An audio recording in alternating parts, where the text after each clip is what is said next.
infinite enjoyment. Podcast for the ages. All you other podcasts more boring than pages. Make money off of Patreon, not a slave for wages. DMT, free your mind, break away from cages. Okay. Infinite enjoyment is back in the cut. It's been a long ass time actually. We dropped the Berlin episode back in February. And I mean, we had a bunch of time to do a new episode, but it just didn't cross our minds. I guess because that just had a sense of finality to it. But now we're in here a week before exam starts. Of course, we're about to graduate. And we're just giving everyone, feeding the streets. It is mere seconds to graduation. Seconds to graduation, pretty much, yes. Yeah, a large number, but nonetheless. They're ticking down. They are ticking down. Yeah. At any rate. So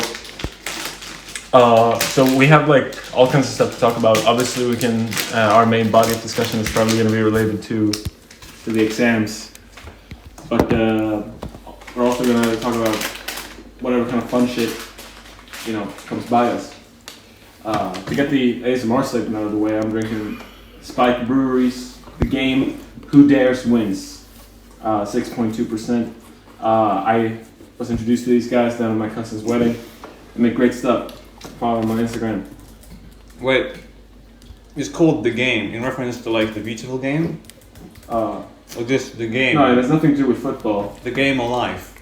The most dangerous game, man. I mean, I don't know. We have some kind of like man and woman here. You see? On the canvas sign. The dating game, maybe. Oh, the dating game. Yeah, the game Neil Strauss. You know what that is? That's like the pickup artist Bible. So by opening this can of energy drink, what is it? It's beer. It's a brewery. Fuck me. Okay. It's a bit of IPA. Yeah.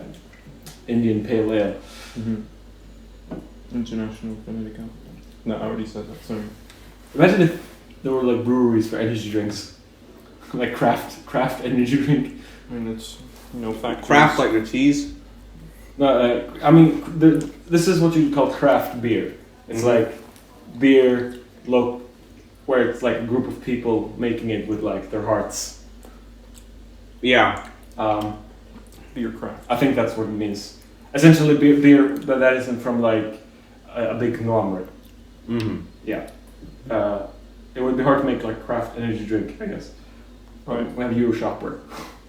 Euroshopper is not a small business. All right, we don't need to go to school. Milk, we have Euroshopper. I like small businesses. I believe in family-owned enterprise.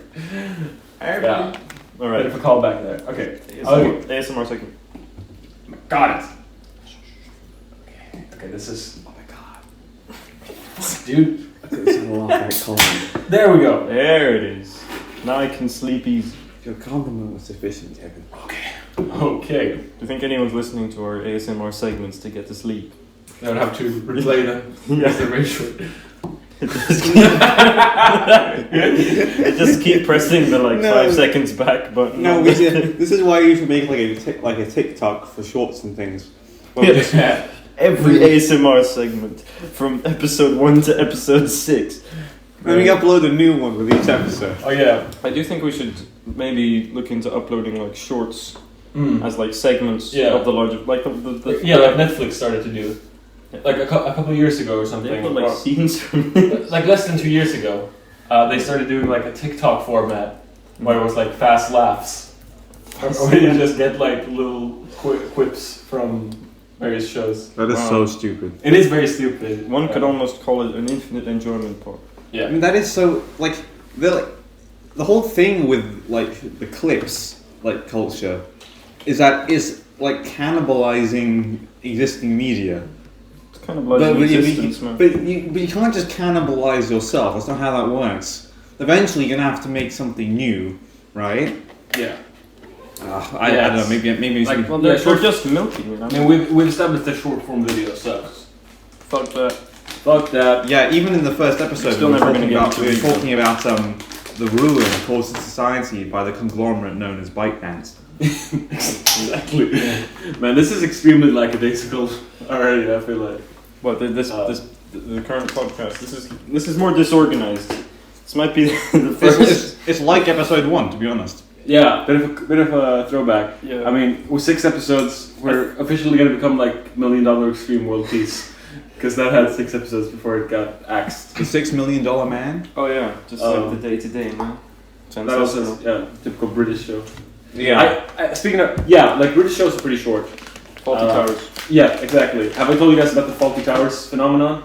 The phenomenon. What do you mean? Of it being a huge thing despite only having like 3 hours of content. Well, sort of like that, but like essentially, I've done this with various Swedish like boomers, and I'll ask them how many episodes do you think Fawlty Towers ran for? Yeah. And they'll have like an answer, and I'll surprise them with, they only ran for 2 seasons with 6 episodes each, and they'll be like, what? Because like reruns and shit. Yeah. And it being so as popular as it was. Dementia. Also, Yeah. you forget the You forget the content. Oh, this is a new one. Alzheimer's group. It's the same with it's the same with Mr. Bean. People will not. Mr. Bean only has like 12 episodes as well. Yeah. But it's so culturally present, and also in Mr. Bean's case, there's the animated TV show, yeah. which I guess makes people think that there are more episodes than there are. Mr. Bean is an endurance exercise. Does he even talk in the thing? Isn't that like the point? I don't remember. He doesn't talk in the animated. I saw some of that when I was a kid, and I was like, when will something happen? Yeah. I much prefer The Amazing World of Gumball. Right. Yeah, because had a bunch of bright colours. Yeah. That's the only thing people are making these days. Brushes, colour, and ideas.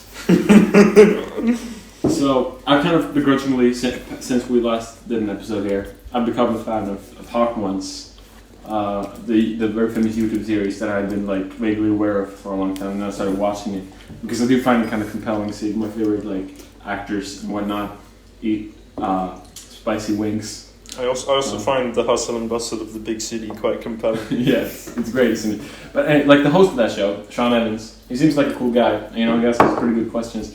But he's like, he's the Michael Jordan of Uptalk. Oh, I mean, you already know I do Uptalk quite a bit. I do it from time to time. It's You do it from time to time? I do, I think. Yeah, it's kind of known. But Sean Evans does it all the time. It's like, she's a Grammy Award-winning actress, starring in a psychological thriller. And today we're doing the following wings. Okay, kind of there at the end. Today we're doing the following wings: jalapeno, beans, steak, mashed potatoes, the mashed potatoes, steak flavored Monday, hot baby, sauce. fuck. Do you think that would not work? Do you think future English is gonna like be like Uptalk is just gonna become a phonological feature of the language, or like? Isn't it already that? Yeah, but like widespread, like Maybe- foreigners have to practice their Uptalk Maybe to get it right. Like, Maybe it's a bit like French. That thing that Tom Scott talked about, where French has no stress Speaking French. because they're very lackadaisical. yeah, which is part of the reason why they're so fucking difficult to listen to. It's just Also, it's just a bunch of shit, and then the last syllable. What is that? What is that, man? That sounds real. Again, yeah, Jesus I Christ. couldn't identify a single phoneme in that, but it had the feel of it. Yeah. I mean, they had Andrew Callaghan. You know Andrew Callaghan of Channel 5, Right. the Gonzo Oh! journalism. Yes. He was like cancelled, but I still really like. I don't know if it was cancelled, but he's out of the spotlight for a while, working on himself. Why? What? When did that happen? What did he do? Like I guess sexual misconduct or something. Oh, for fuck's sake! Think of something more creative. right. Like all these. Every famous man ever just does sexual misconduct. Like, do something else. Rob a bank. Get some better material. Ooh, get better material. These guys. Oh, brother. But yeah, I still really like those videos. And Yeah. Channel 5 is and the all gas no brakes. yes, very good. They're really fucking funny. And I never saw this. So what is it? I mean, he'll go to places and report from them mainly by just standing there and letting people talk. All different kind of places in the U.S. like rallies and festivals Right. and stuff. pickup artist conference. That was pretty awesome. Yeah, International Porn Expo. Yeah, and I mean the videos. I mean these people are so fucking unhinged, and they're edited also in a really funny way. So it just makes for great comedy, honestly. Yeah, but then also with Channel 5, they actually started. It was already had a bit of a poignant edge to it, but then I think they lent a bit more into that with the QAnon documentary. Yeah, that was pretty good. The one video I saw that I didn't find funny at all, that was just like pure. That was the Derek Chauvin trial. Who's he again? Oh, yeah, a guy who killed George Floyd. What a guy. Chauvinism. I mean, and that video was like genuinely emotional and shit, very serious, and they could obviously do that quite well.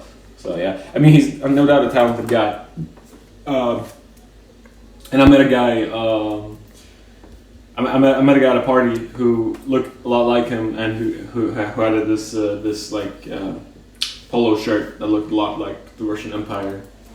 You remember this? What? I took a photo of him and put it on my Instagram. And I said, "Bro, think he the Russian Empire."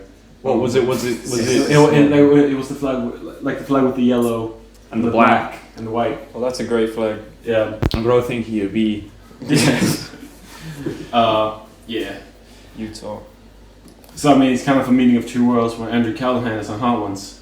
It would pretty much be like if we were on Truth Speaks, the official school podcast. And they were also like famous people. Yeah. Yeah. But I mean, we're famous at our school. Well, yeah, I guess so. Yeah. We occupy at least 1/1000th of the discourse. Yeah, exactly. Lowering the quality of public dialogue. I mean, I will spout simplistic opinions for hours on end, ridicule anyone who disagrees with me, and generally foster cynicism at a lower level of public dialogue. Calvin said that, of Calvin and Hobbes fame. 6 years old and he's already a master. Yeah, Calvinism. You should invite Calvin on the pod. Yeah, where is that guy anyway? Did he ever grow up? I don't know, man. No, you went on an adventure with the slave. Oh yeah, true. Is that how it ended? Yeah, I mean, at the last trip of Calvin and Hobbes, I'm pretty sure they say, "Let's see what new adventures await." Turbo trick. Yeah. I mean, we know one thing for sure: it's that he never pissed. You guys know pissing Calvin? Yeah. I thought that the pissing Calvin thing was meant to be what's his name? Dennis the Menace. It's pretty much the Dennis code of Calvin and Hobbes. Yeah. Yeah. So basically, there's this to throw back to episode 2. Just as there's a faked Dennis the Menace that we have on like a really shitty brand of hot dogs in Sweden, there's a faked Calvin sticker where he's pissing on something. On all manner of things. And you can find a particular journalist, I forgot his name, but he's talked a lot about this. I think he works at Vox, doesn't he? I think so, yeah. Yeah, what the fuck is his name? But he made a video about this quite recently. We don't know exactly where this came from, but it's certainly not an original Bill Watterson sketch. Yeah. And it's really popular among conservatives, but it's also just popular in general to just I'm dissing on something. Right? Yeah, among people who own cars and would be like, let's put the kind of person who puts bumper stickers on their car. Yeah, and inflammatory bumper stickers in particular. Yeah. Mm-hmm. Not like wavy dude, and then it's like a surfer. You know what would be great if you had a Calvin bumper sticker. That's pissing on another Calvin bumper sticker. It just goes on and on and on. Infinite piss theorem. Yeah, the problem with infinite regress, but it's like it would be like a human centipede but more chill. It would be like a human. Well, he's drinking. Would he be drinking the piss? I guess he no. Well, then where's it coming from? It's unsustainable. The center cannot hold. Who's the initial piss? Who's the first cause? The first one, the biggest one. I think it's just recursive. The biggest one. Why doesn't Hobbes, the bigger of the two, simply eat Calvin? Simply piss on this. I mean, a funny thing about Hobbes and Calvin and Hobbes that Bill Watterson has talked about is that a lot of people ask, is he real? Is he not? His reality is like fluid. He exists sometimes, and sometimes he doesn't. And there's no like eternal logic because that's not supposed to be.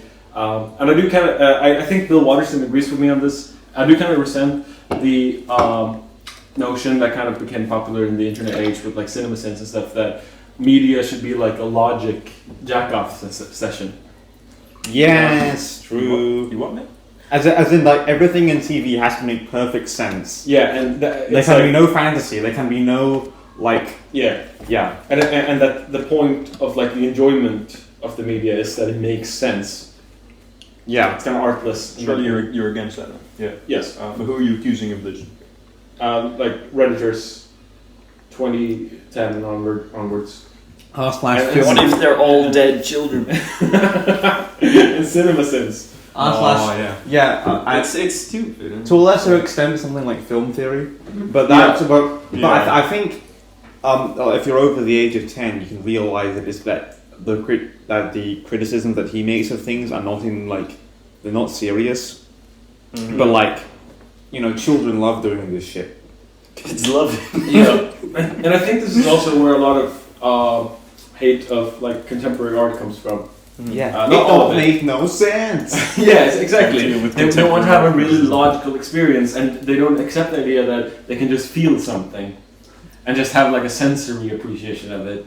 Why did the ocean turn red? That can't happen. Yeah, little Evangelion reference there. Oh, I thought so. Yeah, because you've at least, like cultural osmosis, you've at least seen the end of Evangelion. No, I haven't. No, I haven't seen a second. If you except do, the one where he has the XTC shirt on. No. If you watch the end of Evangelion, the last scene, you will fucking recognize it, and that you've seen it somewhere. Probably. Even in that one YouTube thumbnail for that video about what's its face, the postmodern RPG. Postmodern RPG. I've seen some like images of this.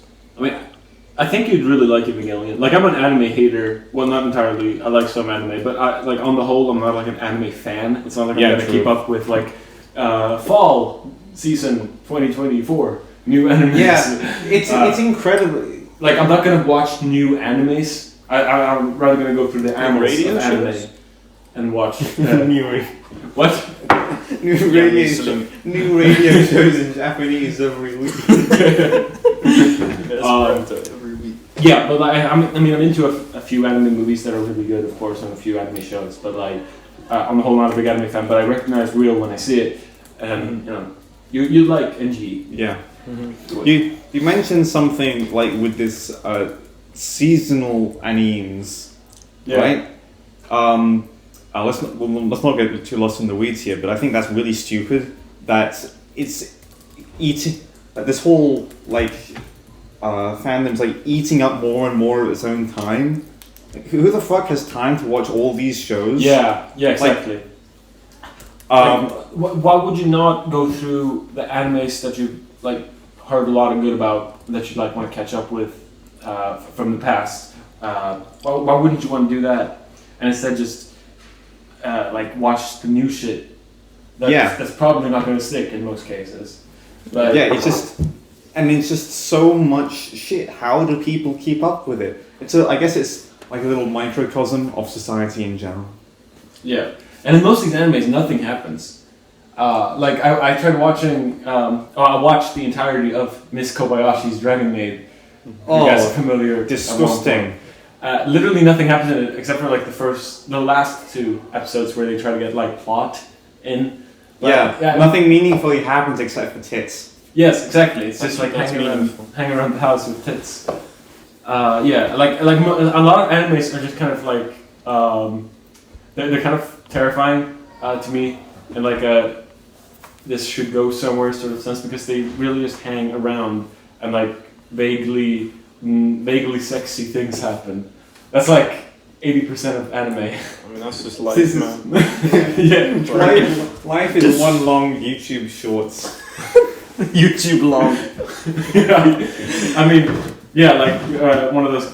I mean, I got YouTube shorts endlessly recommended to me from this guy Sambucha during a period of time, where it's just this like kind of well-trained guy sitting down and saying, "So here's the happiest countries."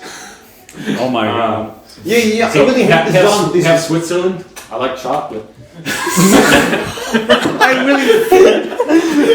I really fucking hate this genre of video where there's people reading off a fucking listicle Yeah. and reacting to And it. the thing is, with this guy, it was pretty obvious that he had made these listicles himself. Yeah. And he was just like, and the worst was because he clearly made everything himself because everything was in the same format and font and everything. But the worst was that when he was like, let's check this out, and he like pretends to be surprised Yeah. when you put this on the list. Insincerity. It's only Is he making bank though?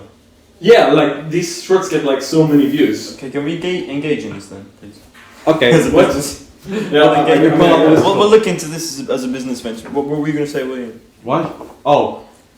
Yeah, I really, again, this is more of the, like, in the internet age, the cannibalization over and over again in the media. Yeah. Like, these shorts are like structured like stream clips.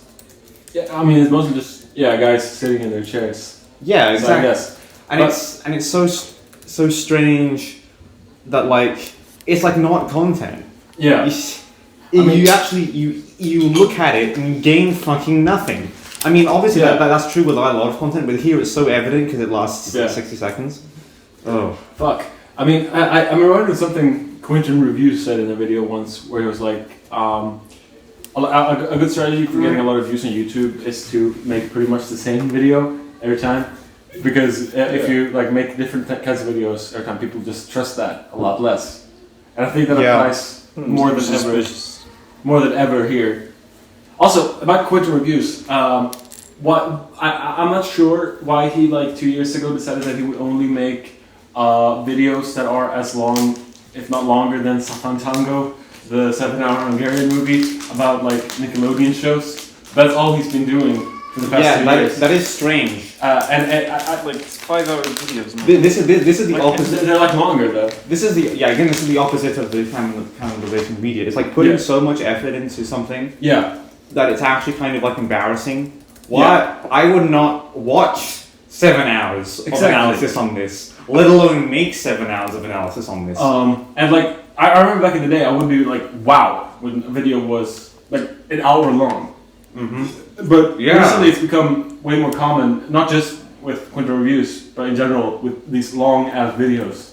Yeah, just get a bunch of traction. And I saw a meme the other day which was like 30-hour Zoom class, 4-hour breakdown of some asshole YouTuber, and then it was a guy wiping his mouth as if it was really good.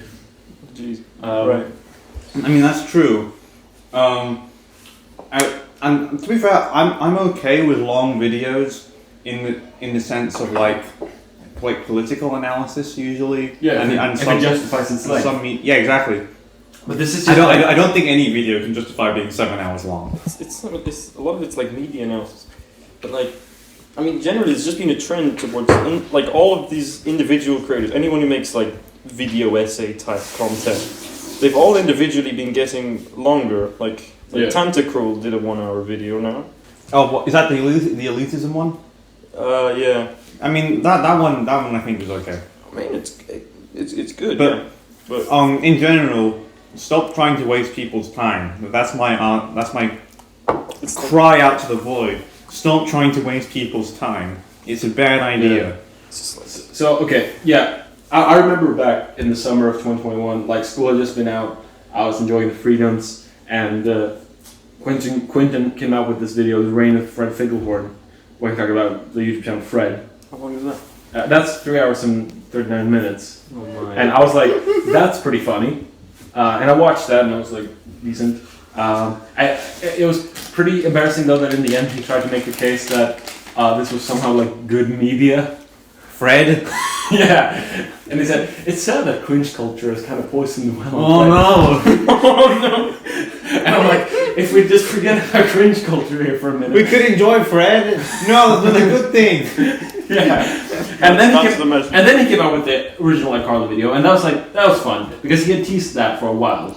And it was kind of funny when that video came out. It was kind of novel that there was a one-off thing. An almost 5-hour video about iCarly, And that was kind of fun. But then he kept making them. The end of iCarly, 3.5 hours. The failure of Victorious, 5.5 hours. And I actually did watch that, but it was getting on my nerves. And then the end of Victorious, 8 hours. And I think I kind of thought maybe I'll watch it. Then I started watching it. And pretty early on, he started talking about not liking The Breakfast Club for some reason. And I love The Breakfast Club. So I mean, a lot of woke people don't really like The Breakfast Club because it's like conservative or something. How? Because I guess the goth girl gets a makeover, Right. and They're redeemable. they also like joke about being not decent against Molly Ringwald's character. That's But stupid. it's I like mean, it's like so. that's part of their flaws as characters. Yeah, Whatever. it's fucking dumb. And I know John Hughes was a conservative, but it's like just. Is it? Yeah, he was, which kind of surprises me because his movies, Yeah. again, are not conservative. Anyway, and then the scandal of Sam Cat, 5 hours long, just ignore that completely. And I know he's coming out with another fucking video where he's gonna discuss Jeanette McCurdy's treatment on set of iCarly and Sam Cat and her book that came out last year about her mom and how she was terrible against her. And I empathize with that. So, but that's surely going to be at least an hour and a half more. When do we get a piece of YouTube media that is so long that it actually has to be like that, like instead of premieres, we actually have like a running TV channel and it's just that one video playing in its entirety for 24 hours. We talked about this. That what if YouTube just becomes TV? What if we just have like a TV channel? Like if there were TV channels that just ran YouTube videos. It's, like kind of like streaming, but like high produced content on the level of like an individual video essay or something. I think someone's gonna keep as well a leaderboard of like what's the longest like video essay that an actual big channel has made. Yeah. This was 8 hours. I think Pyro Cynical did like a 7-hour thing about like some fucking TV show. We need to push the limits. We need to have someone make a 12-hour, 16-hour, 24-hour long video essay about increasingly trivial subjects. Yeah. I think 24-hour one will be about like the evolution of crosswords. Fuck, dude. My recording paused. Okay. Can we make that? Yeah, we're gonna unpause it and we'll clap. No, my recording like stopped. Okay. All right. Well, Make a new one. All right. Technical difficulties. I'm back in the cut. I accidentally pressed the YouTube video, so my recording stopped. we went under a tunnel. Sorry. But yeah. I was going to talk about how the algorithm, and this has been said, when it changed a while back, a really long time ago now, it stopped favoring short videos and started favoring longer videos. Yeah. Because it started favoring like watch time or something like that. And these really fucking long videos from Quentin, they get a lot of views. They do. So it's no doubt profitable for him. Is it worth it? I mean, how many views does this like older videos get? What's sort by popular? I think it's up there though. And it's also They are his biggest videos. Yeah, they are his biggest videos, no doubt. this idea. Pretty strange. This idea of YouTube as TV reminded me of something that happened while I was in England. I'm gonna have to explain this a little bit. I don't know if I explained this, but I have to explain it fully. Okay, Yeah, sure. so over the Easter break, I went to England to visit family. Specifically to London, and we stayed at my auntie Mina's house. Except that my cousin, who is like in his mid-30s, because don't worry about it. My age relationships with my first cousins is a bit strange. Yeah, no, I get it. My cousins are the same. Yeah. So my cousin Kevin, and who is divorced, and his and two of his children. There was a boy and a girl. I don't want to go into specifics with names. They came over to Auntie Mina's house uninvited, and they were just hang around. And these kids were kind of unruly, let's say. Mm-hmm. And I got the impression that they had a very weird family dynamic. And this was exemplified to me when I walked into the living room and I just sat down and, well, it was just, at that point, it was just the boy and he was like sitting playing video games or whatever. and then the rest of their family unit came into the room, and then he switched it to YouTube Shorts. Oh my. And he was on the TV. They were all sitting around the TV watching YouTube Shorts together as a family unit. Oh my god. While I was trying to write shit. It was so uncomfortable. It was like it doesn't sound that bad, but like you have to imagine this. It was like being in an episode of the fucking Twilight Zone. It's like, and at one point they went into this like it's like cooking one. It's like cooking YouTube short, and Dad, after being silent for like 5 minutes, was like, "Oh yeah, that looks nice." It's so fucking bleak. That is pretty fucking bleak. That actually makes me really happy. My parents are completely off social media. That makes me really happy actually about that. Oh my god. Ugh, I'm gonna raise my kid like Andrei Tarkovsky films. Teach them the virtue of patience. I mean, yeah, this is what the future has in store for our youth, right? Yeah. Okay. Gen Alpha is so fucked. Dude, fuck you. Fuck you. Imagine they're watching this. I mean, my kids are gonna be Generation Beta, surely. I can't even imagine that. Beta. Yeah. They are gonna be betas. To be honest. Okay, so I keep forgetting the limits. Gen Z is 1995 to 2015, right? It's at the multiples of 5, with the most recent one being 2015, I think. I think it's 2015. Yeah, 1995 to 2015, 1995 to 15, and so Gen Alpha would be 15 to 35. I guess. I don't know. No, surely you see yourself having kids before the age of 37. Wait, 35. 2035. Well, you're 90. How old are you? I'm 19. 19, yeah. 2035, I'll be 31.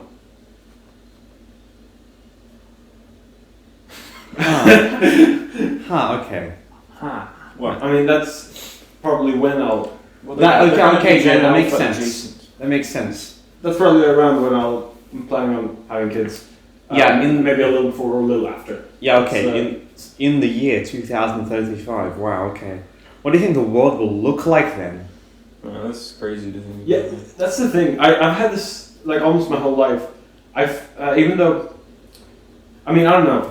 Every time I try thinking, I've never had like a vision of what anything will look like, because I just have this idea that the world's gonna like end when I'm 25. This is this is kind of like I think a universal thing for Gen Z though. Yeah, and that's not even necessarily related to climate change. It's just that I can't imagine stuff progressing. Yeah. So capitalist realism. What happened to the future? I just imagine that everything is gonna like implode and shut off or something. Yeah, this is actually what Monk Fisher was talking about, the slow cancellation of the future. Yeah, I've never really thought about anything like that. But, I mean, naturally that won't exactly happen. Yeah, that either the future will be the same, pretty much, or that it will be new for like 5 minutes, and then whatever it is that's new will kill us all. Holy shit.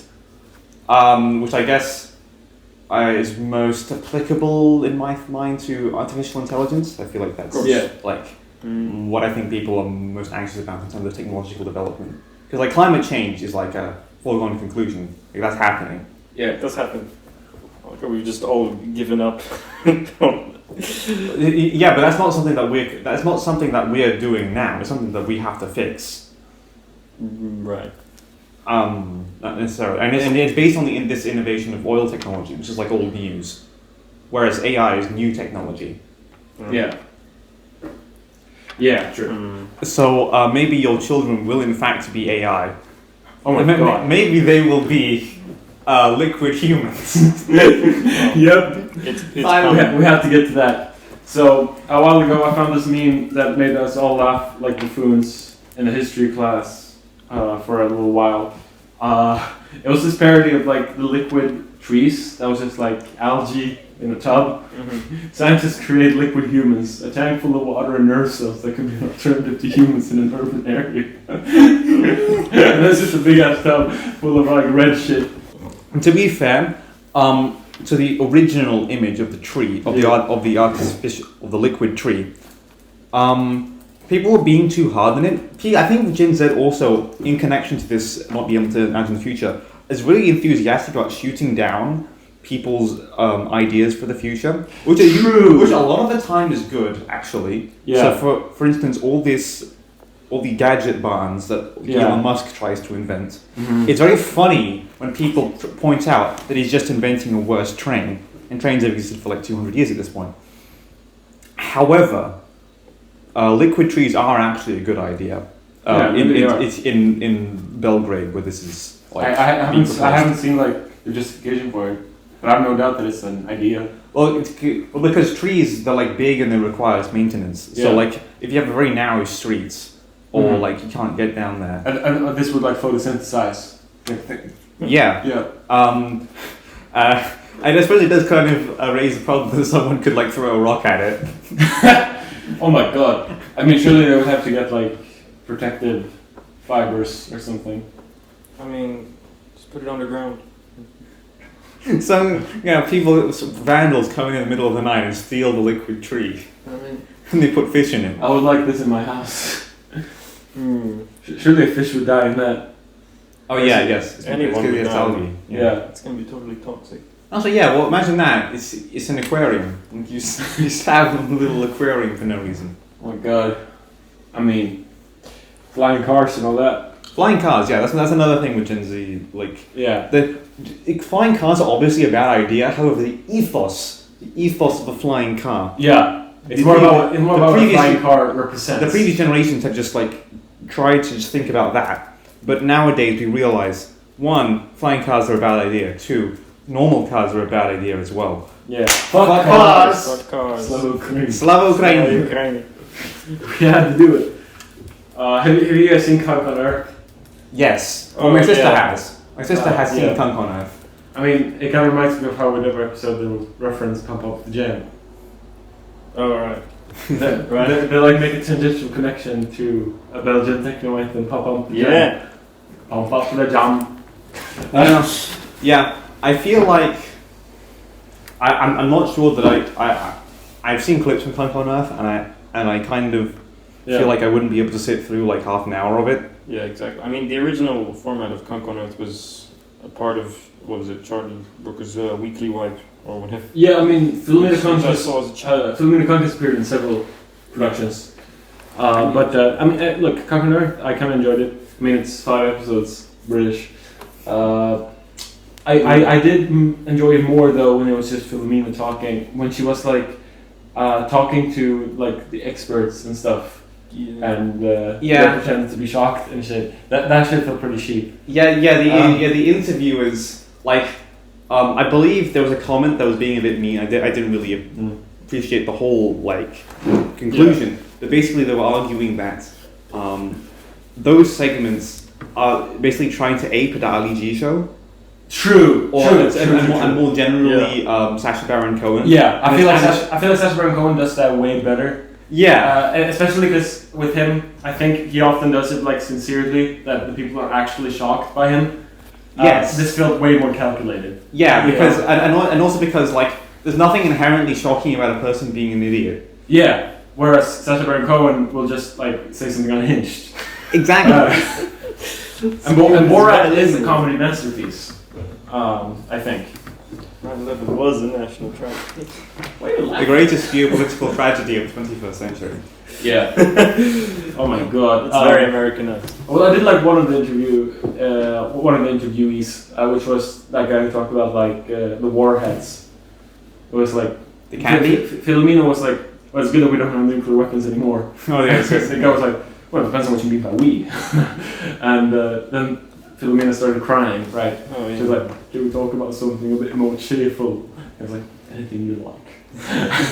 Do you like ABBA? Not ABBA. Dancing Queen. Yeah, that was pretty nice. I liked him. Yeah, although the same guy had to participate in the Soviet Onion joke. Yeah. That's not good. Yeah, Soviet Onion is just Soviet Onion. Soviet Onion. That's That's kind of Luke Sims ISSR USSR level. Yeah. When he did a ISSR rap Right. at the start of Christmas break Mhm. there last year, he said ISSR almost better than the USSR.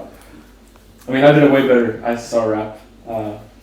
I did two actually, but one of which I premiered here. And one of which was in fact framed Yes. because it was so good. I mean, that means that Luke Sims thinks highly of the USSR.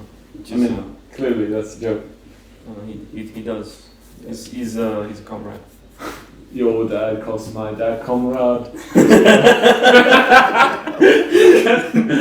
Your dad calls my dad comrade. Because we all call each other comrades. I mean, I don't know when I said that. Your dad calls my dad comrade. I kind of did like JFK in Clone High. Your dad calls my dad comrade. For supper, I want a party platter. Clone High is great. What was JFK's favorite food? On the president's favorite food. It was like bacon or something. It was a knuckle sandwich. It was a bullet sandwich. What's it? Sorry, that was too dark, but it was like 60 years ago. Well, I mean, it's not that much darker than him being punched in the, like yeah, I guess there must be some, like the phrase knuckle sandwich is like a known phrase, but there isn't really one for bullet sandwich. What do conservatives think of the assassination of JFK? Do they think it's sad?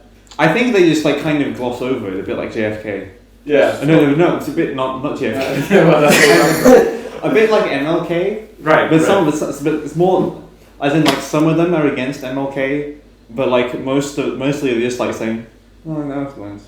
Yeah. Because JFK is really hard to demonize. Yeah. It's not good optics to demonize JFK. And then they probably agree with him on nice Cuba. guy. They'll probably point that out. Yeah. And the fair play for Cuba. Yeah. I mean, I think JFK was a good president. I don't know. It was kind of a. What did he do? Yeah, I don't know. He went to the moon. He personally went. Except for his death, though. He made the speech. Right. And he also said, tear down this wall. Yeah. He said something to that effect, but that was Reagan. Yeah. Mr. Gorbachev, tear down this wall. He said, I am a Berlin. Yes. He said, Yeah, ich bin ein Berliner. Yeah. When I was in Berlin at one point, this was when we were there, this was before that, but there was like an ad with the red M&M saying, ich bin ein Berliner. You're not a Berliner, because that would involve you including bread. True. Clearly, this is just chocolate. Eisenhower was also a good person. It's crazy how we used to have Republicans that were like, not like the ones we have today. I talked with our history teacher about this. There's definitely a shift in the culture, a vibe shift with the Republicans. Yeah, Republicans who aren't evil. Yeah, we used to have those. Yeah, it's incredible. It's incredible, man. Dude. Yeah. So let's talk, guys. Yeah. We haven't actually talked about graduation yet. Yeah, no. Okay, I'm trying to delay it as far as possible because I don't. Yeah. I mean, look, face the fact, we have our exams coming up in a week. That's going to be a thing. Yeah. I'm going to handle some exams and I'm going to go to Copenhagen and also see liturgy. But that's not in Copenhagen. The avant-garde metal band. And then have my psychology exams. Great. Yeah, I think we've been avoiding the topic because we this has been escapism. I mean, I forgot about it. Yeah, so I guess this is escapism. Yeah, so let's not talk about it. Okay. Yeah. It's gonna happen. And I mean, whatever happens, I'm gonna fucking party like a bat out of hell. After it. Yeah, whatever happens, I'm not graduating, so whatever. Yeah, I mean, we have been talking about the future and its cancellation or whatever. The past and its consequences. Yeah, I guess I relate to that on a more personal level right now because I actually do not know what happens now. Yeah, well, what is that? Are you graduating? You're not. No. Okay, you're not. So you're doing like Nina. I don't know what Nina's doing. She's not graduating. She's graduating next year. Right. Yeah, but when next year? November or May? Not sure. Oh well, not the next school year. You're gonna be N23. Yeah. Well, surely can't be M. Perhaps I will just be stuck here forever. That's the sitcom idea. Yeah, that's a sitcom idea. Let's do it, guys. Let's fail. Come on. No. Like, what if even if we like ace the exams, we'll be told that college doesn't actually exist. You will be here doing your sitcoms thing forever. You get stuck in a situation a bit like Diary of a Wimpy Kid, where he's been in like the 7th grade for 14 years at this point. Yeah, because the thing with the Diary of a Wimpy Kid books is that we have the months when we're going through them. We see when it takes place, so it can't even be blamed on they're just taking place over a short period of time. Yeah, because we have the months right there. Yeah. I mean, that's pretty ideal universe, you know? Just keep going through school with no consequences. Well, I don't know, because I don't know, there's kind of a Jacob Yeller video about this. Jake what? Jacob Yeller. Jacob Geller. Geller, I don't know. Like Ross Geller and Friends. Oh, Geller. Yeah. Yes. Hi.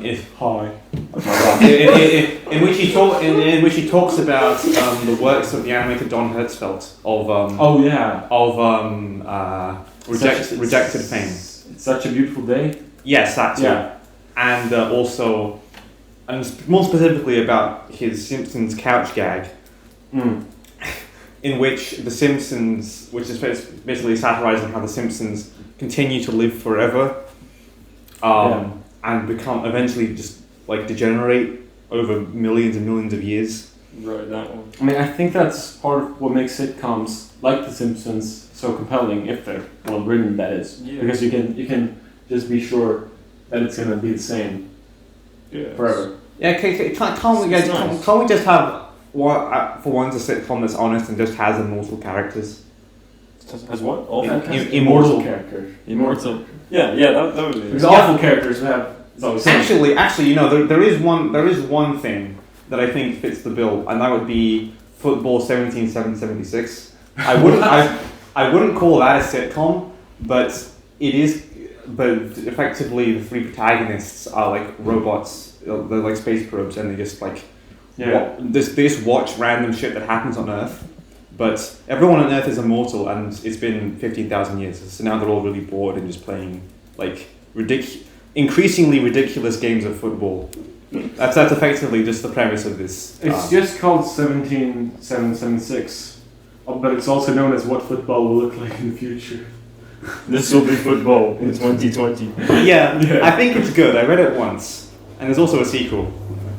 Right, that's pretty interesting. It kind of reminds me of like Underworld or something, which is that encyclopedic novel where this guy's trying to find a particular baseball. One particular and the first chapter is set in the 90s, and then the next in the 80s, and the next in the 70s. Is he going back in time? No, it's not going back in time. The narrative is. The narrative is. It's written by Don DeLillo. Infinitist writer David Foster Wallace was a fan of it. Yeah. I don't want things required anymore. Shut up!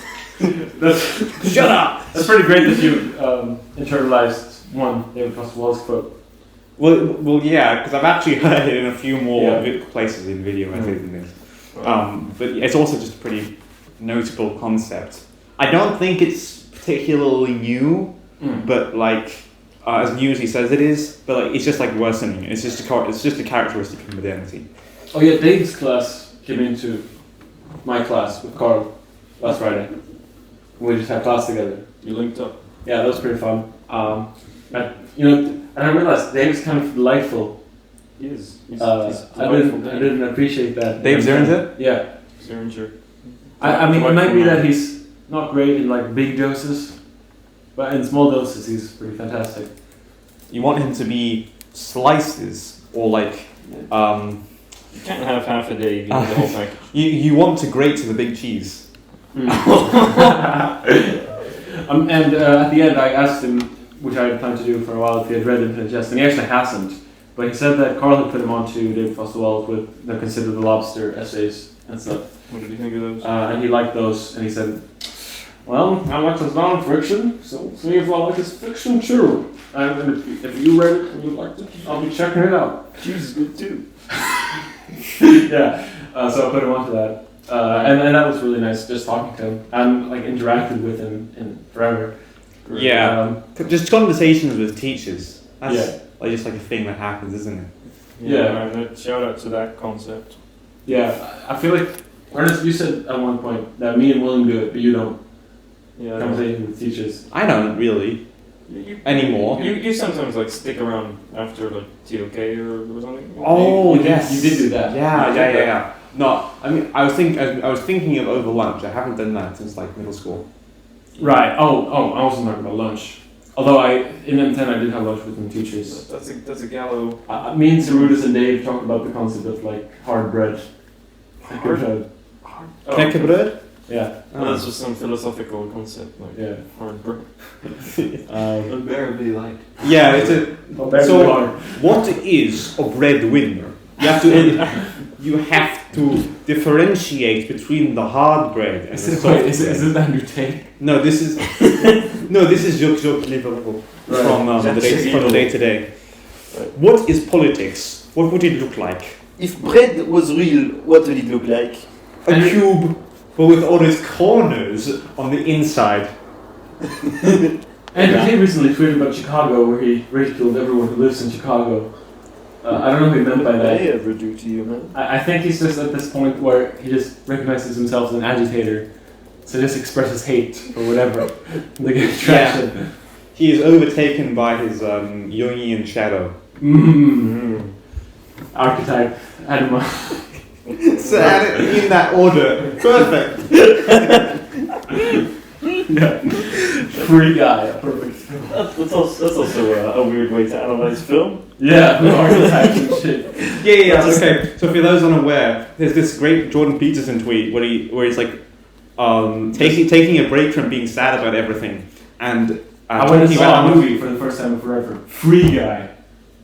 I talked about it was the perfect movie because it embodies Carl Jung's archetypes of the collective unconscious. Yeah. Wait, I'll find the exact tweet. It's great. I went to a movie tonight at a theater. What a miracle. It's been maybe 2 years. Free Guy. Fun, smart, creative, and a perfect archetype and structure. Persona, shadow, animal, self, in that order. Perfect. He's in a state of euphoria, man. He's ecstatic. I mean, this is definitely my favorite Jordan Peterson moment because he's just like really sincere. In this moment, I am euphoric. Not because I'm rich. Not because of some phony gossip lesson, you. but because I'm enlightened by Ryan Reynolds, Free Guy. Yeah. I mean, it is actually nice for him, for once, to not be angry about everything. I mean, Jordan Peterson is like mentally unstable. Like he was on like benzos for a really long time. He was like hospitalized in Russia because he only ate steak. Yeah. Yeah, the Chinese milk when we tweeted about people getting milk in China. So Jordan Peterson, he obviously is very anti-China. Yeah. And he tweeted out this video insinuating that it depicted the Chinese government harvesting semen from people in order to boost their falling birth rates, when in fact it was clearly just a fetish video. Another nightmare. Another nightmare in CCP hell. Okay. Yeah. I have thought about this. I like Jordan Peterson quite a bit more than most like conservative pundits for two reasons. That he has he's funny in a lot of ways, like what we just discussed, and he's also like, I recognize that he knows some shit about psychology. Yeah, because he is a clinical psychologist. And most of these pundits are just not academics on that level. Mm-hmm. So he's sort of a public intellectual. Yeah. And I guess I respect that to a degree. Yeah. By any chance, have you seen this guy? Let me pull him up. What did Jordan Peterson tweet? From Sports Heat. Yeah. What did he tweet? Internet in disbelief is viral China retweet claim. Sparks wild reactions. Yeah. I wish I could just be a journalist and write shit like that. Well, yeah, especially for this. GPT's coming. Such fun and unbelievable Techno nightmare CCP hell. techno nightmare. Techno bubble. They're being jerked off forever. How can you possibly believe my this God. is real? Oh, fucking Jordan Peterson. Okay. Enjoyment. Have you seen this video and you recommended it ever? Which one? No. Most profound moment in gaming history. No, I have not. Max the Rock. This guy, like, Yeah. I'm watching a few of his videos, and also I'm kind of more interested in his like influence by Jungian psychology. He has this video series about Jung's book Ion, which is pretty in depth, and I find that quite interesting. But the thing is, that whole series is subtitled Jordan Peterson's Nightmare because the only reason it exists is because Jordan Peterson mentioned this book. Right. And he said, if you read this book carefully, it will give you nightmares for the rest of your life. Right. That's like saying that Anne Frank's diary is Jeff Mangum's dream. I mean, what is the most profound moment in gaming history then? It's from Metal. He says this one is from Metal Gear. Metal Gear, okay. It's the one in which I don't know. Watch the fucking video. I mean, I don't know shit about Metal Gear and that stuff, but I've heard that like Hideo Kojima and his games have like some philosophical elements. Yeah, those games are where like Senator Armstrong. You must know. I mean, I know A bit. Solid Snake. Yeah. You know the snake you walk around. Right. I mean, shit. That kind of reminds me of this thumbnail. Kind of reminds me of criminal. Yeah. Sorry. The point of this tangent was effectively that I've been kind of consuming Jordan Peterson's ideas, like by proxy, but I feel like having it through this guy's filter is a bit more like palatable. This guy likes calling things profound. Yeah. The most profound ending in horror film history. It's a bit strange. The most profound moment in the history of animated. Also, his videos have like this vague undercurrent of anti-communism, but like at the most surface level, where it's like, in the 20th century, a billion people died. I mean, liberals are anti-communists. So I mean, that's just liberals are just anti-communists. Yeah. That's the standard average human opinion. Yeah. Like, I mean, me who has like conflicted about communism is still on like a whole other level than like most people that she'll talk to. Communism? Those guys, they were dictators. Yeah. Which I mean, yeah, they were, but like. That's all they'll say. It's like, Yes. The most philosophical video game ever made. I wonder. Pure philosophy. Which have I seen this one? Oh yeah, this one I think is I Have No Mouth and I Must Scream, the video game adaptation. Oh, well, that's just kind of cheating. Yeah, it is. I have no mouth and I must scream.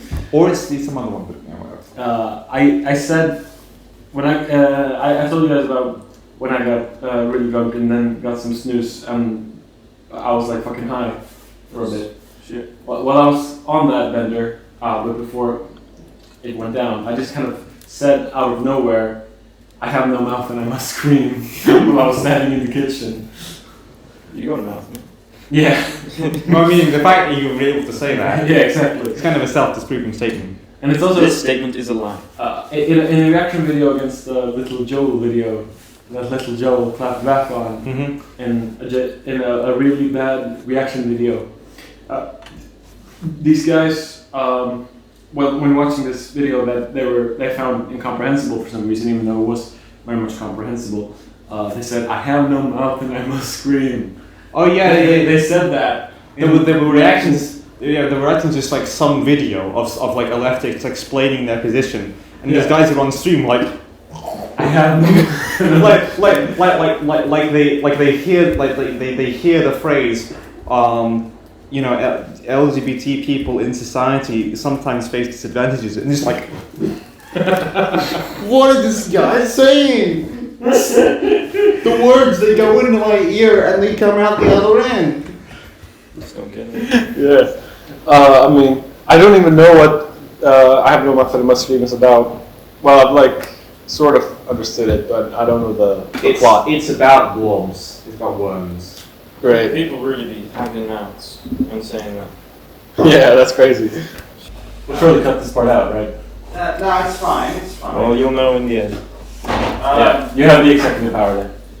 What's We're experiencing the infinite enjoyment theorem right now. With yogurt. Oh, I mean- back to the first episode. oh my. Actually, you know, that infinite enjoyment theorem, I don't know if I pointed it out then, is literally just the Achilles running paradox. Oh. You know that. Explain that to me. It's like it's not really a paradox. It's just one where like Achilles takes a certain number of steps and he reaches halfway to the finish line, and he takes half that number of steps and reaches 3/4 of the way, then 7/8 of the way, then 15/16 of the way. But like there's an infinite number of steps between him and the finish line. How did he get there in a finite amount of time? The answer there is that it's a stupid question. Yeah, exactly. But that's kind of what drives humanity, right? We realized that it was stupid and fucking Achilles didn't. If only I was Greek. Yeah. Could have just invented like happiness. We talked about this, I believe, when we were back from Berlin. Sometimes things shouldn't be rational. Mm-hmm. True. You gotta have a balance of rationality and magic in your life. Well, did we talk about that with Berlin? What was that about? I don't even know what sparked the conversation. I think It was definitely after Berlin, though. And we started talking about how, you know, sometimes maybe we spend too much time trying to reason. Yeah. I think it's fundamentally a good principle. I mean, rationality isn't necessarily the end in itself. I guess. Actually, you know, this is actually kind of one of Jung's points in the book Ion. It's called ion, as in a charged atom. No, well, actually, it's like that with an A in front of it. Oh. Effectively, that in modern society, which we've sprang too far into being rational or anti-Christian, as he puts it, and so we need to merge them, integrates our shadow, which is Christianity, and then we'll do something. I don't know. Shadow? What? Shadow, animal, persona, self. In that order. In that order. Perfect.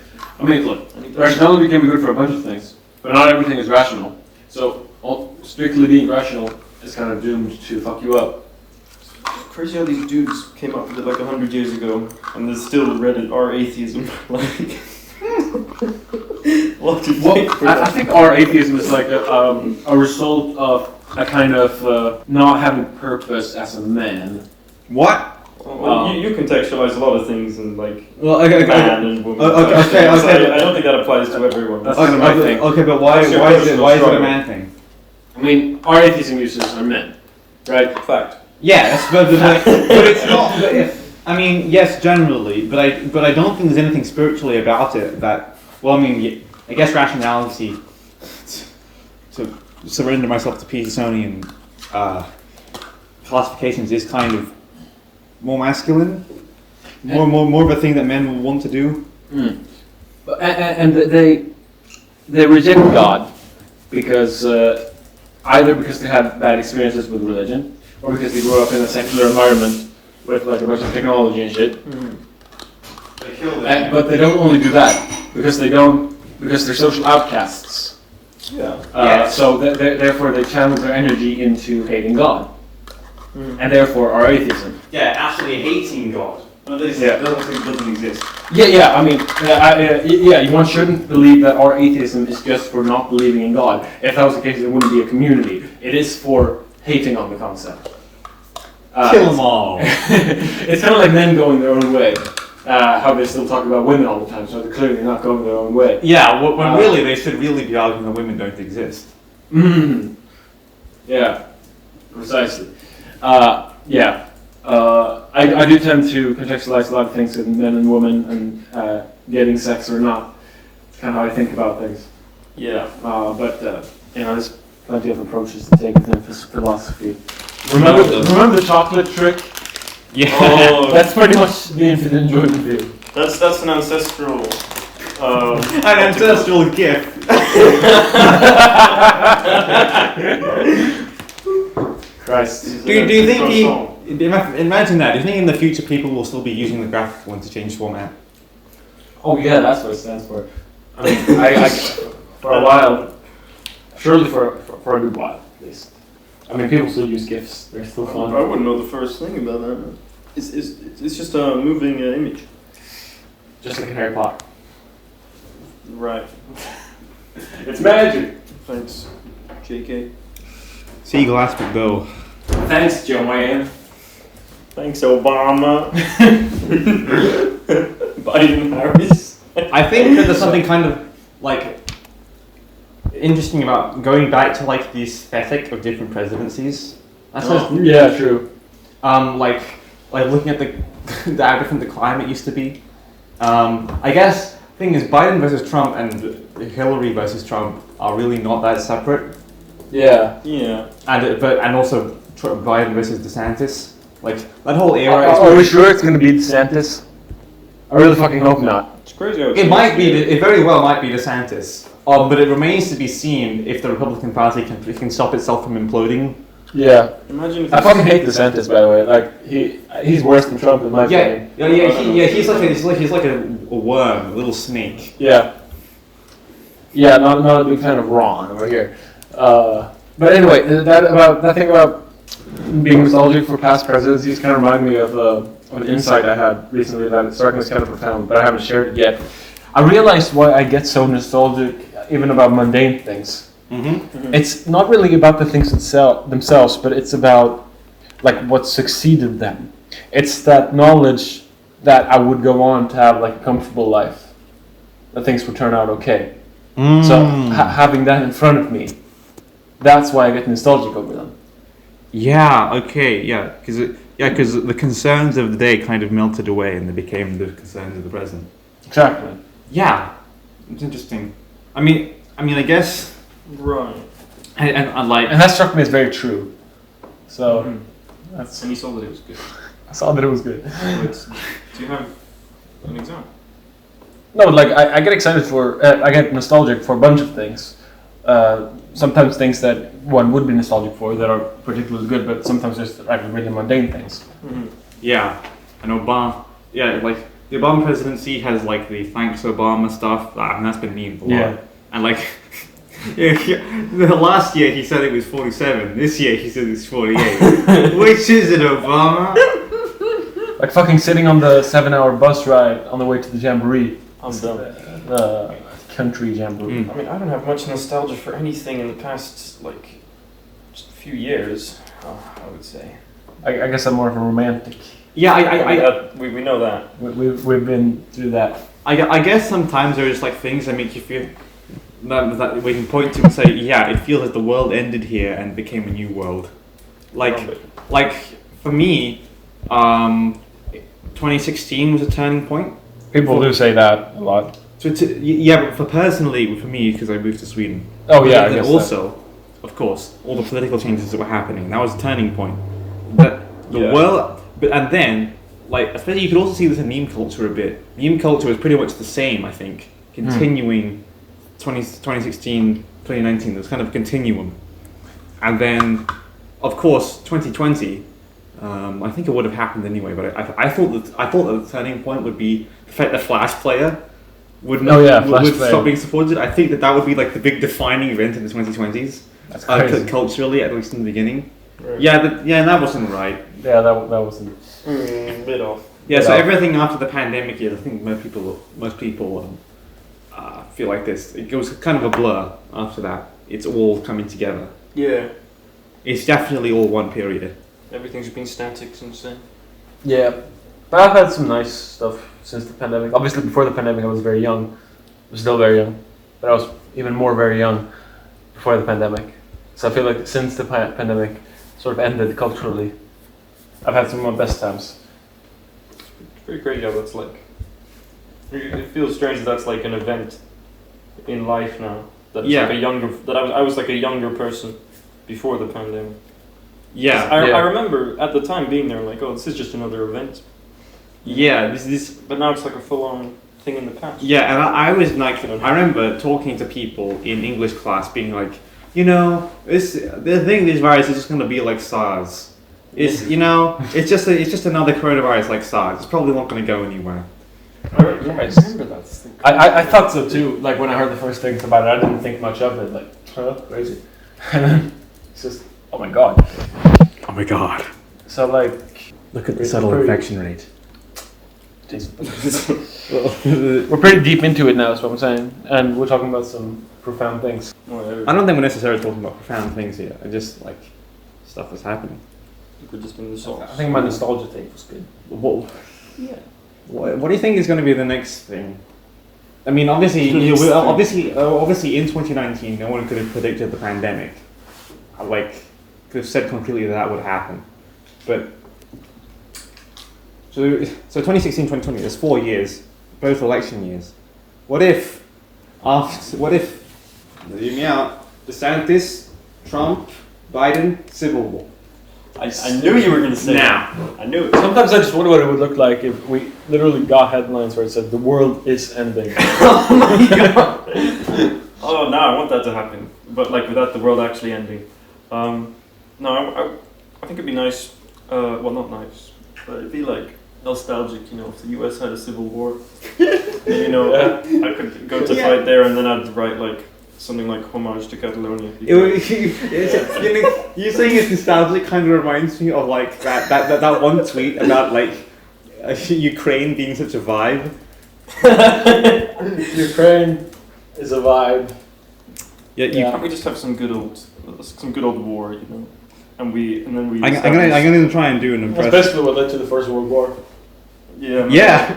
Yeah, futurism, man. They were just like, war is so aesthetic, bro. Do it, man. Whoa. I'll just put that in my history and say, oh, they did it because they wanted to. Do it because you like it. Yeah, okay, here's the one. I'm sorry, y'all, but why are bombings in Ukraine are so aesthetically pleasing? Question mark, question mark. Like, it's giving retro alternative he, him, bye kid. Thank you, Russia, for helping me find my new aesthetic. Heart emoji, Ukraine, Russia, Ukraine crisis, Russia, Ukraine conflict, hashtag Kiev. This is the 23rd of February, by the way. Like, the war had started. There was this big piece in the paper today about, I can't find it right now, but it was about like Russian prisoners of war. And they did the whole thing in black and white.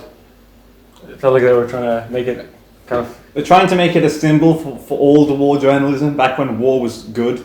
I guess. Like it felt weirdly aesthetic. Back when war was good. It felt weirdly aesthetic, like they were really trying to do something more than just journalism. Yeah, I guess they're trying to make it artistic, innit? Yeah. They're trying to use their film degrees. Guess I'm used for that film degree out there. Yeah. Get a job, son. He's a filmmaker. Release your film, son. It's in post. I mean, yeah, Ukraine, I think, is also a big geopolitical turning point, obviously. Like, now there's actually a war on the European continent, and that's like... Just like That's a real threat. That there is a concrete thing that we are scared of. There's a war on. But like, even if I don't actually believe that Sweden is at risk of like being in a war with Russia, like concretely, like it is definitely more real than it was before the war. Well, I mean, no matter how you feel about the war, I feel like the subreddit droned orc. Yeah. I'm kind of conflicted because I wonder what percentage of the people there are actual Ukrainians, in which case it like changes the equation a bit. It's fine to do it if you're Ukrainian, but if you're like not fine. But right, like, but like it's more excusable. But if you're than just being like a fucking like War Thunder playing like if you're like a War Thunder nerd or like a coastal liberal, you know what? These Russians are orcs. Yeah, and you just really love watching people get blown up and their organs go everywhere. Yeah, that's kind of like liberal evil right there. Yeah. I'm reporting from inside the fight, like some crazy Trojan. The liberality of evil. Yeah. Okay.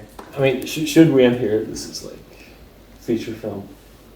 Well, we have to wrap it up a little bit. Yeah, because we've gone through a lot of topics today. Yeah. Ending with the war in Ukraine. I think it's a little bit I'm strange. sure all sorts of topics, not including the graduation. So that's good actually. Graduations, it's gonna be fun. I have a fucking hat. You know, it says "Thank you, base God." We're gonna have a hat wearing event on Thursday, and then Friday off because exams start then, but we don't have any exams. Yeah. You know, How about it? but I'm feeling a sort of peace. I'm feeling a sort of calm before the storm. Yeah. Because, like, yeah, exactly. There's nothing we can do now. Yeah. Yeah, no point studying. A black and tan Shiba Inu. Yeah, I sent this because Anna suggested that we make a Doge law coming out of this because it's a black and tan Shiba Inu. Yeah, I see that. Buddha Jill. Oh yeah, this shit.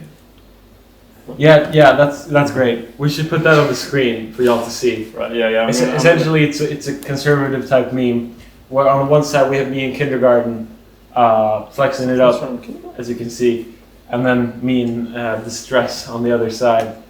Under duress. That should really tell you everything. It was kind of crazy how I identified her looking back on this pic as like a baddie, but I think that's just because I was in it. Mm-hmm. So I'm kind of seeing us. You stand next to Torsten, you're Yeah, baddie. and I was trying to get like I feel like if the composition it kind of has if it were painted it would have the same energy as like those old conservative like not conservative but like these like 1950s era illustrations that they love using of like just like kids doing shit. Yeah. Oh, with a Coke can in hand probably. You know. Well, what I meant is that it's kind of weird that I'm identifying her as baddie because she's a child. But you know, I'm seeing that it's me in the picture. Yeah. So I'm recognizing her as a peer. Mm-hmm. You know. I wonder what she looks like now. Where are they now? Fuck, I'm actually gonna see if I find. Where are they now? Women that Torsten is stood next to. Wait. I'm gonna see if I find anything on Instagram. This is a great note to end on. I remember her name was Anais. I'm not finding anything. What? This thing? Oh no. Or did you recognize Did you recognize Slavoj Zizek from Upside Down? Well, yeah. What do I want a third pill. It's back when I posted about this video, which is just a bunch of like Slavoj Zizek quotes. It was literally just a bunch of quotes from Slavoj Zizek taken off Google, right? And like with a slideshow, like not even like a bunch of clips of him saying them, and then also this like horrible image. Yeah. Some horrible thing. It literally looks like it was straight from Jeff the Killer. I can't. She comes up with this horrible thing. This called Stimulus Training Unit is the name of this program. It's one of those nice, gentle French films where you have incest, and it's portrayed as a nice secret between mother and son. I like this. Okay, like, what's the least weird way we can end the episode? I think we just press stop. Yeah. Okay. So like stop the that's the end of this episode. We'll see you after the exam. Yeah, we'll come at you with a little epilogue. Yeah. Good shit. All right, signing off.